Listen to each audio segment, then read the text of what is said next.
बटी हुई है। कांग्रेस ने जिसको वोट दिया, जिस क्षेत्र में कांग्रेस लोग हैं, कांग्रेसी लोग हैं, वहाँ काम नहीं करेंगे। जहाँ पर न है, इस भावना नगर के लिए नगर निगम की कोई भावना नहीं है। भैया स्मार्ट शब्द से डर लगने लगा है अब तो मुझे। अगर ये स्मार्टनेस है इंदौर शहर की तो भैया हमें तो हाथ जोड़ते हैं, हमें नहीं चाहिए ऐसी स्मार्टनेस। इस नगर का नाम है भावना नगर, पर इंदौर नगर निगम की भावनाएं आज तक इस नगर से नहीं जुड़ पा रही है। मतलब अधिकारी तो बढ़िया मदमस्त हो चुके हैं, बढ़िया बैठ चुके हैं एसी में। संपूर्ण तरीके से भेदभाव हो रहा है। आपका यूज वोट के लिए होता है यहाँ पे, और उसके बाद में इन लोगों को भूल दिया जाए। यहाँ नर्क की जीवन जी रहे हैं। यहाँ मधु वर्मा जी विधायक है और कांग्रेस के पार्षद होने की वजह से भेदभाव करते हैं। और यहाँ जहाँ एक तरफ स्वच्छता का पाठ सिखाया जाता है, वहीं दूसरी तरफ एक चौंकाने वाले हालत आ रही है। इस वक्त हम खड़े भावना नगर में, जहाँ के रहवासियों ने यहाँ पे रोड पर बैठकर पूरा वो कर रखा है। हम यहाँ पे जानते हैं, यहाँ के पार्षद से आप देख सकते हैं कि भैया आप किस मामले को लेकर बैठे हैं यहाँ पे। इस नगर का नाम है भावना नगर, पर इंदौर नगर निगम की भावनाएं आज तक इस नगर से नहीं जुड़ पा रही है। मेरा ये मानना है कि पिछले 2 महीनों से मैं इंजीनियर को कह रहा हूँ, यहाँ पे वो आज तक झांकने तक नहीं आए। आप समझ सकते हैं कि मतलब अधिकारी तो बढ़िया मदमस्त हो चुके हैं, बढ़िया बैठ चुके हैं एसी में। और जितने नेता हैं, महापौर जी हैं, कोई किसी को कोई ध्यान नहीं, क्योंकि ये नगर अनुसूचित जनजाति, अनुसूचित जाति के लोग यहाँ पर रहते हैं। तो चुनाव के टाइम आते हैं, प्रचार करके चले जाते। तो आपने ऐसा बोला अनुसूचित जाति, तो ये यहाँ पे नगर निगम वाले इनके साथ कुछ करते हैं या? संपूर्ण तरीके से भेदभाव हो रहा है। आपका यूज वोट के लिए होता है यहाँ पे, और उसके बाद में इन लोगों को भूल दिया जाए। जैसा भैया ने बताया, दादा आप भी एजेड लग रहे हो, आप कितने टाइम से यहाँ पे रह रहे हो? भैया हम यहाँ पे 35 साल से रह रहे हैं और 35 साल से इस कॉलोनी की हम हमेशा दुर्दशा ऐसी देखते आ रहे हैं।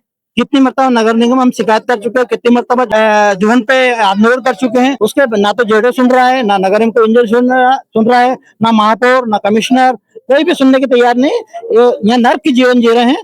आप देख लो कि आप न्यूज बनाने में इतना पसीना आ रहा है, आप भी दलदल में फंसे हुए हो और इस दलदल में हमारे बीच में आए हो। हम यहाँ पे कैसे रहते होंगे, आप इससे कल्पना कर सकते हो। आप यहाँ के विधायक या यहाँ का कोई अधिकारी यहाँ पे कभी आया? यहाँ मधु वर्मा जी विधायक है और कांग्रेस के पार्षद होने की वजह से भेदभाव करते हैं और यहाँ पे कोई भी काम नहीं होने देना चाहते हैं। आप जैसे 35 साल से रहते हो, 35 साल से यही दुर्दशा है? यही 35 साल से यही दुर्दशा है। कभी यहाँ ड्रेनेज लाइन खोदते हैं, कभी आधा रोड बना देते हैं, कभी आधा रोड छोड़ देते हैं, कभी पानी की लाइन खोदते हैं। हमेशा इसी दलदल में रहना जीवन हम व्यापन करते आ रहे हैं। जैसा बताया कि यहाँ पे मधु भैया की पार्षद है, हमारे साथ नेता प्रतिपक्ष भी मौजूद है, इनसे ही बात करते हैं कि क्या पूरा मामला है। ये अधिकारी नहीं, मेरा ये है कि जब तक आप आकर यहाँ समझेंगे नहीं ना यहाँ पे अधिकारी जी, तब तक आपको यहाँ की स्थिति समझ ही नहीं आएगी।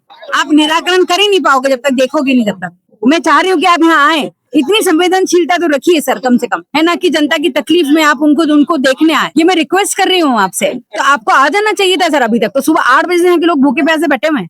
मैंने आपको वीडियो भी भेजा हुआ है, फोटोग्राफ भी भेजा हुआ है, खुद के फोन से खींचकर।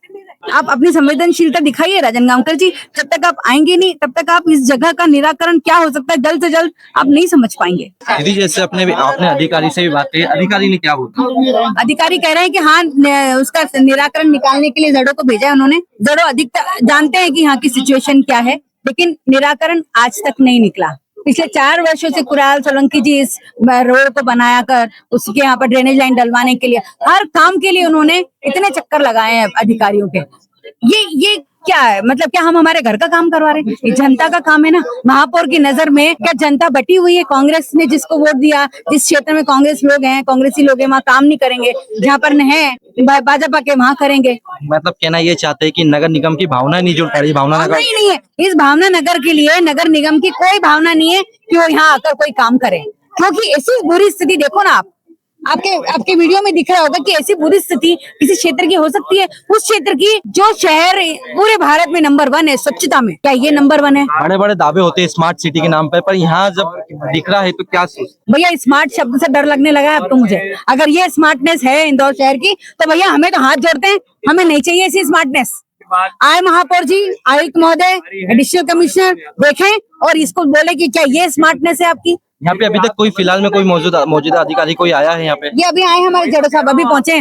सुबह 8 बजे से ये लोग भूखे प्यासे यहाँ बैठे हैं और हमारे अधिकारी अब जाके पहुंचे। भी मौजूद है, आप देख सकते हैं कि यहाँ ड्रेस पहन के स्कूल जाते हैं।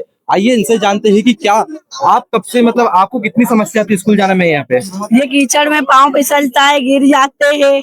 आपने जैसे स्कूल की यूनिफॉर्म पहनी है, ड्रेस कभी गंदी होती है तो कभी टीचर ने आपको चिल्लाया है? बहुत बार चिल्लाया टीचर से, चिल्लाया यहाँ पे पैर हमारा दोबारा फिसल गया। यहाँ से आइए, आए दिन की समस्या आती है, आप स्कूल जाते हो, कोचिंग जाते हो, यहाँ पे आप खेल नहीं पाते होंगे। हाँ खेल नहीं पाता, घर में ही रहते हैं, हमारी मम्मी पापा जाने नहीं। ये देखो गंदे हो, ये देखो कीचड़ कितना हो रही है, पाँव कितने गंदे हो रहे हैं, ड्रेस तो रोज खराब हो जाती है। देखिए यहाँ पे जेडो भी आए हैं, आप इनसे ही बात करते हैं कि भैया ये कितने टाइम से समस्या चलती है।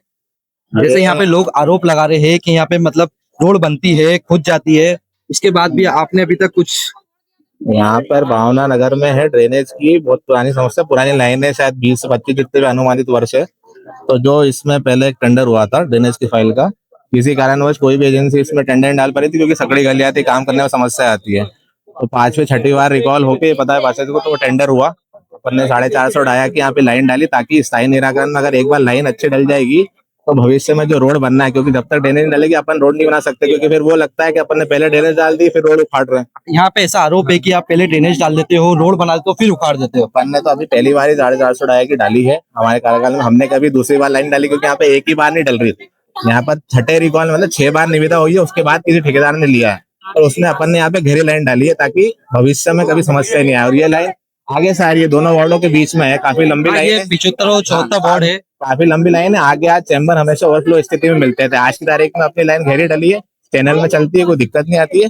उसमें थोड़ा काम और बचा है, अभी हमने जुलाई में इसमें एक बार का मुहर्रम भरा था, लेकिन कीचड़ हुआ है तो हम वापस इसको रिस्टोरेशन करते हैं। जैसा कि जेडो ने बताया, हम भी यहाँ पे हमको चलने में दिक्कत है। आप हमारे जूते देख सकते हैं, कितना कीचड़ है, यहाँ पे चलने की मशक्कत होती है। जहाँ एक तरफ नगर निगम दावे करती है कि स्मार्ट सिटी के लिए करोड़ों रुपए खर्च होते हैं, पर दूसरी तरफ नगर निगम की भावना ही नहीं जुड़ पा रही भावना नगर से। अब देखना यह है कि यहाँ पे कौन कौन अधिकारी कितने समय में मौजूद होते हैं, इस समस्या का कब तक निराकरण करते हैं। देखते रहिए राजीव टाइम्स में, अनुज चौहान, इंदौर। जब मुद्दे बढ़ते हैं और सुनवाई कम हो जाती है, जरूरत होती है एक ऐसी आवाज की जो सीधे जनता से जुड़े। अब हर गली हर मोहल्ला बनेगा खबर का हिस्सा, जहां उठेगा हर सवाल जनहित के मुद्दों, बेबाक अंदाज, बिना किसी दबाव के, सिर्फ सच और जनता की आवाज। राजीव टाइम्स लेकर आ रहा है एक खास कार्यक्रम, जनता के बीच जनता की बात। हम आ रहे हैं आपके बीच, आपकी आवाज को बुलंद करने। देखना ना भूलें राजीव टाइम्स पर, क्योंकि अब बात होगी जनता के हक